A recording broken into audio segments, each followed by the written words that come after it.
jupes comme ça à 500 €, des vestes à 1000 €. Et ils en ont choisi pour 140 000 €. Des t-shirts, des jeans, des bijoux. Ils ont pris de tout. Un choix considérable. C'est la plus grosse commande. Puisque nous-mêmes, lorsqu'on commande de la marchandise, c'est pas plusieurs étapes qu'on arrive à 140 000 €.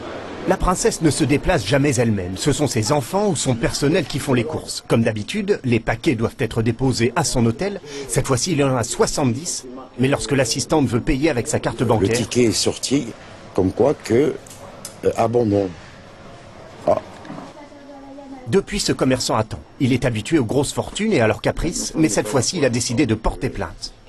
Le commandant, il a dit, bah écoutez, pour moi, c'est un peu diplomatique et c'est assez compliqué comme problème. Hein, donc je préfère vous dire franchement qu'il vaut mieux qu'on ne porte pas plainte.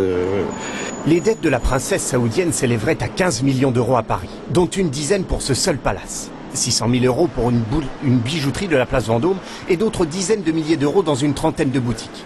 Tout le monde reste pourtant très discret autour de cette affaire. Il faut dire que la princesse dépense plusieurs centaines de milliers d'euros chaque année dans la plupart de ses enseignes.